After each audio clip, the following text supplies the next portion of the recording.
there are resources. I was on a national human trafficking call yesterday, and there was a whole presentation made there that all their Indigenous sectors were vacant, vacant, vacant, empty, empty, empty, empty, empty. And they're saying, but the highest rate is Indigenous peoples in this country of human trafficking. Is like, yeah, so like I would give you, because I know you're going to ask me about resources. It's really unfortunate. It's really unfortunate.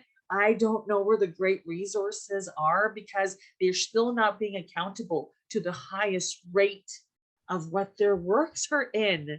And I was on a national call with the biggest human trafficking people who serve in this country and member of parliament, and I was just in shock. So there's a national human trafficking hotline, and there's a national center for missing and exploited children. But again, I don't know if they're engaging with Indigenous people and people of color.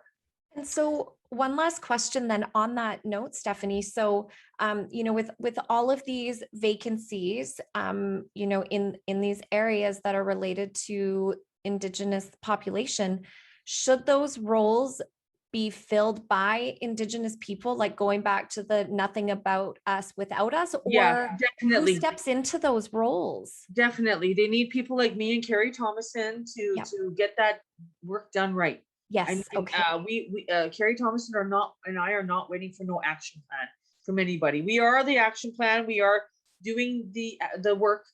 We are on the ground with the people, and we always have been. So they need people like ourselves to make sure it's done right, so that we include, up here, and this comes right there together in the middle, and that's how the only way it's going to work. And the only way it's going to work.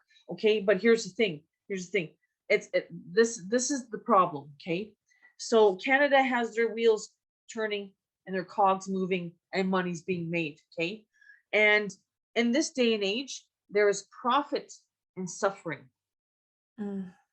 in every country. And if you think Canada isn't the same, I'm sorry, you're sadly mistaken. So here in Edmonton, for the rub and tug parlors, Edmonton takes a tax from that, and they do nothing to put that back into getting the women and children out. Joyce Smith Foundation said on the call the other day that the youngest child to be taken out of a rub and tug place and massage parlors is 13 years old Indigenous girl was taken out recently. So, and the youngest child to be trafficked here in Alberta is 7 years old by her own father. So when we have domestic trafficking and domestic in the home, and the own parents are doing this is a severe problem. People think a lot of this stuff is in the movies. You have to understand human trafficking is everywhere right now. And child sexual abuse went up 30%, 35% since COVID. Okay. So we're there's such slack in vacancies that everyone is not doing their job. It's really, really sad. So these national centers can talk all they want, but they're really not doing the work with the people on the ground. And you now know that the human trafficking is not the forefront of anywhere, no media, no nothing. And when these child sexual exploitation rings or these human trafficking rings are busted, there's usually police involved that were purchasing, or police involved in the ring. There's a child trafficking ring that was busted on the other side of the country.